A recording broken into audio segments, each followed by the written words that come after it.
Hi, everyone. My name is Jasmine Ward. I am the head of experience at Tech United. I am so excited to have you here with us today. We have an incredible conversation with Kristen from TriNet. She is going to be telling us all about the best ways to find and keep your great talent in 2023. Kristen, thank you so much for joining us. Of course, I'm thrilled to be here. Happy Friday. Where are you? Happy Friday.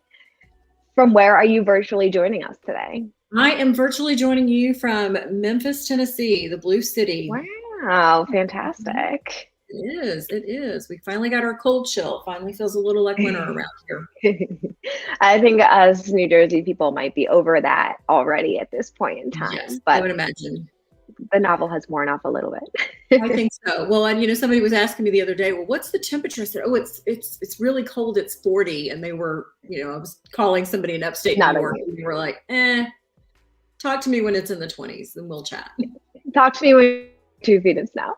Yes. And you're having to shovel and chip your car out just to get to work. Absolutely. Yes, that's the life. Well, we're here to talk about all types of ways to encourage our teams. TriNet is obviously a major brand in this space. Can you tell us a little about TriNet and what your role is with the organization? Absolutely. So TriNet is a PEO. And for those people who aren't familiar with PEO, it stands for a professional employer organization.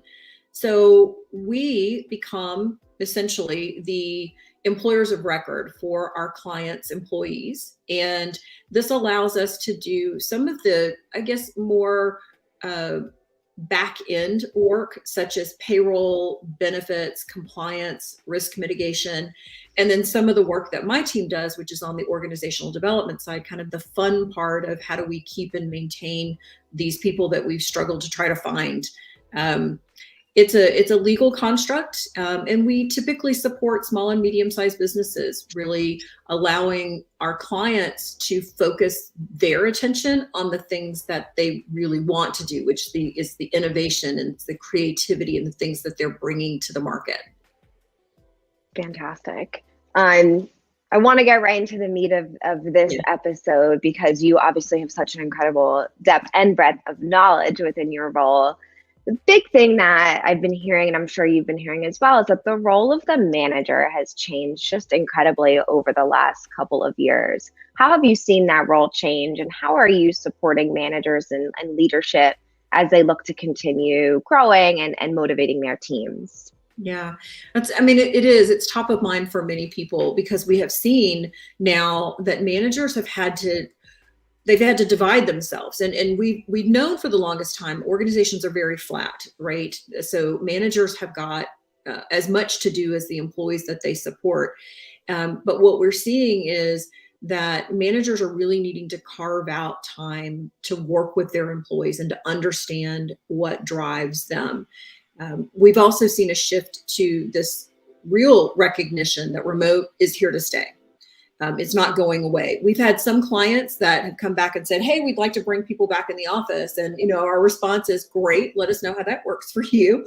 Because all of the work that we hear is, employees really want that flexibility, and they really want that ability to work from home or work where and how they need to. And so that's the shift that we've seen with the manager relationship, is that ability to be very flexible and be creative. And to try things where, normally managers might say, no, we're not going to do that just because that's how we've always done it, or we struggle with trying to understand productivity. Now, what we're encouraging managers to do is use the word yes, and let's talk about how that will work for you and how it will work for us as an organization, and knowing that nothing could or should be off the table.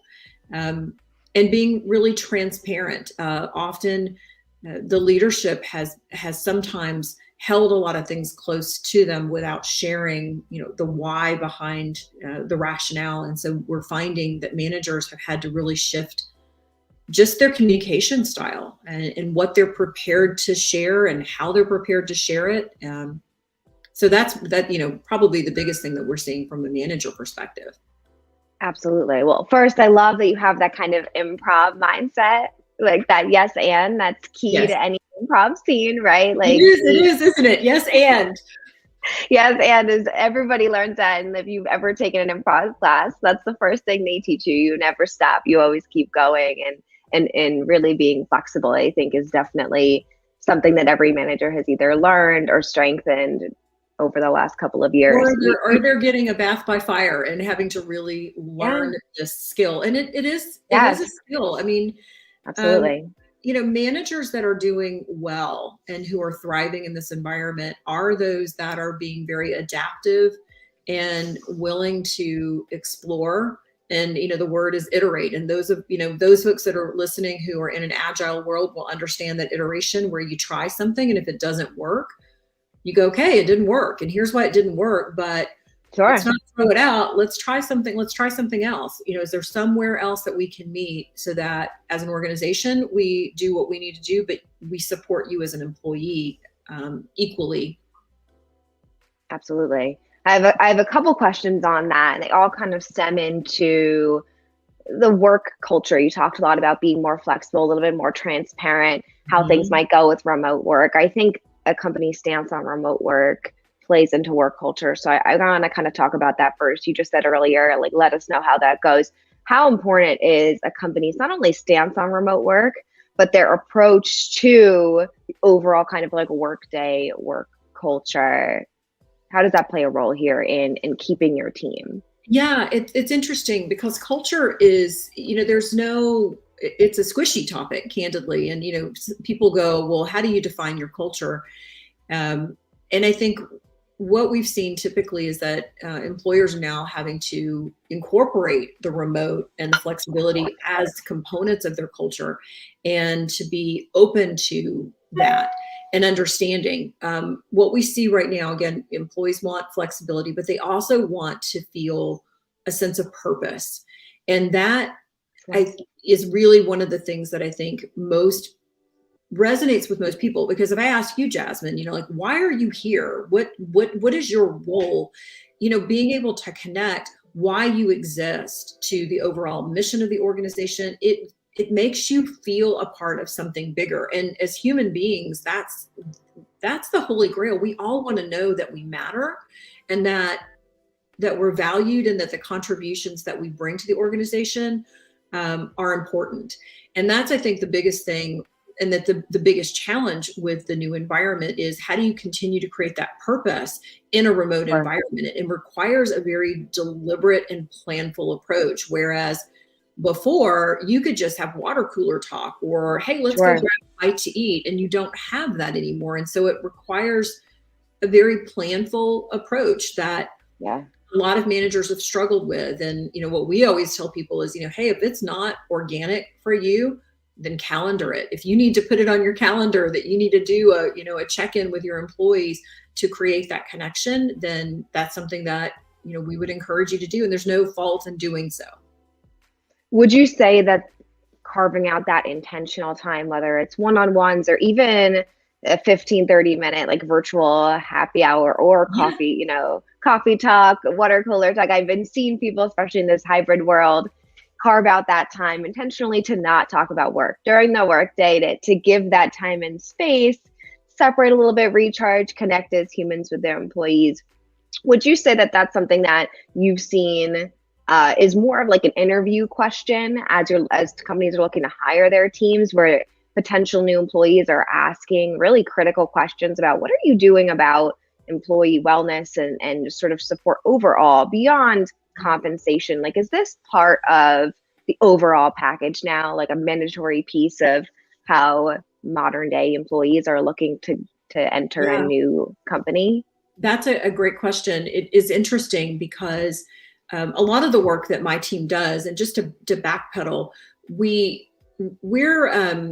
we're sort of the lagniappe, as it were. And I would say less lagniappe now, which is sort of the extra, because it's really becoming more of the ante to play the game. But employees want to know, where they fit in. And so a couple of things that we do when we're working with our clients is understanding. And so backpedal, we do a lot of DEI development work for our clients. And it could be clients that have never done DEI, don't have a deliberate and focused attention on that, or maybe they have started it and we help them to really hone in on what it is. And where I was going with this is we have seen a trend where candidates are going to look at the website, and if they don't see some messaging around inclusivity, around belonging, around well-being, it's putting a bit of a pause. And we've heard clients after client say, hey, we need help because we just lost 2 candidates because we don't have this forward thinking, and we're being very intentional about our position on the entire employee, the well-being, the belonging, those things. So it is at the forefront of most employees' minds about, they have choice. We are seeing recruiting slow down. And so we are seeing obviously an intense focus on now let's retain the people that we have, but good candidates are always going to be in demand. And if I'm a good candidate and I'm looking at 2 equally robust places to work, do I want to go to the place that feels like I'm going to fit in, that I already understand some of that messaging? And that gets conveyed on the website, but it also comes through in the interview where you start to talk about, here's what we do and here's what we believe. How does that resonate with you? And tell me a little bit more about what you feel like you need as an individual to thrive and be successful. Those are conversations that prior to COVID, they really weren't part of the vernacular. It just wasn't even something that people talked about.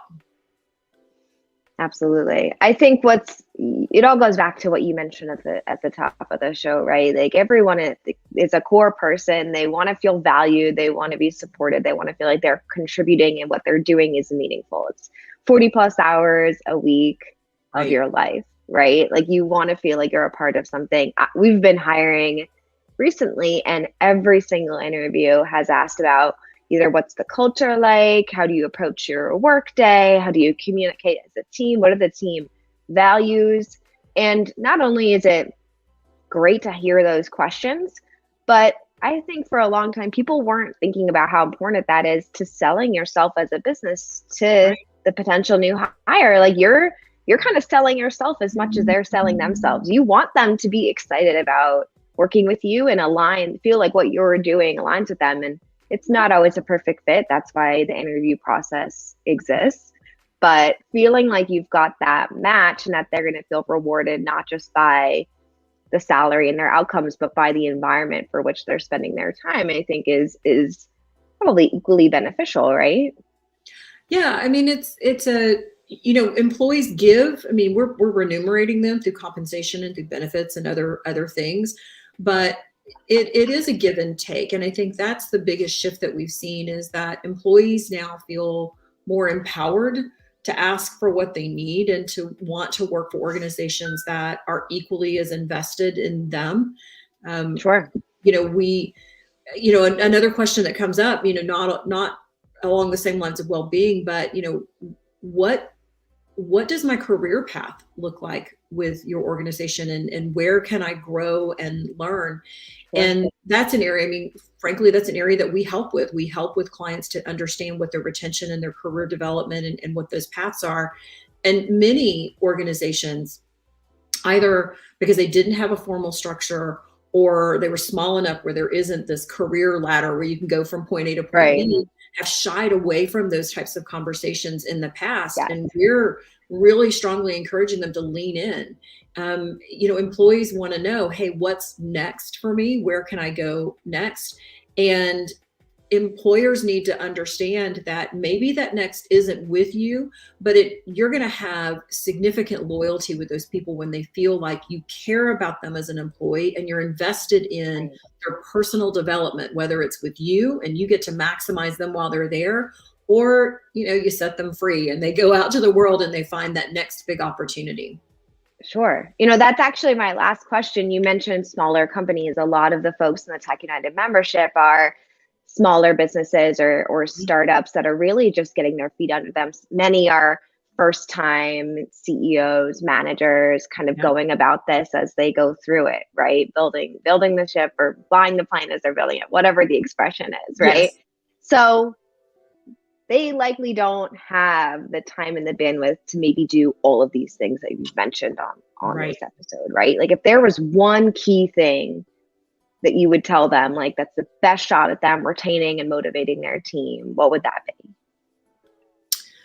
I would say, ask the question, what do you need? And listen, and just be prepared to listen, and being transparent and honest about what you can do and what you can't do, and being creative and figuring out, where's the path for you, how can we help you? And here's the constraints that I have as a small business. You're right. A lot of small businesses, they don't have a learning and development team. They don't have maybe an HR team that can help with doing those things. That's really the goal, is that just asking those questions creates the dialogue. And the dialogue is what you want, because then once communication is the key, then hey, this works, this doesn't work. How can we continue to iterate and continue to support you? So I think that's the biggest advice that I can give. I think that's excellent advice. I love that. I think that's the perfect way to have an outlook on this. I really appreciate you taking the time and walking us through this lesson. If people want to learn more about TriNet, other than going to trinet.com, are there any resources or places you would direct them to? That's probably the best place. We've got a lot of resources that are out there that are available to small, medium-sized businesses to go poke around in. In fact, we just launched a couple of webinars. I did a webinar earlier this week on performance management. So that's an interesting one. Awesome. We did one a week before on compensation, partnering with some of our vendor partners, where you get some nuggets. And then, just exploring. I love your organization and that you're connecting people with different thought leadership and giving ideas. A fabulous way to do that. But we'd love to chat with any client, and if nothing else, or prospective client, just to talk about what their business looks like and maybe where they're running into hiccups, and we might be able to help to eliminate some of those obstacles and let them get back to the fun work that they want to do, and let us take on some of that administrative work.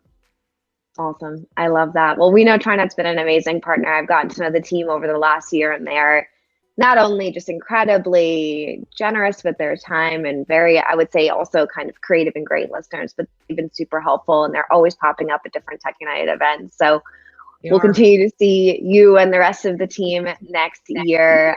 I know this is your first time, I think, doing a Tech United engagement. We like to end on a high five. So on the count of three, we're going to high five the camera, and we'll see you soon, Kristen. Thank you so much for joining us.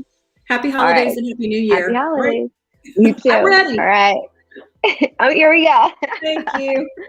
See you. All right. Bye.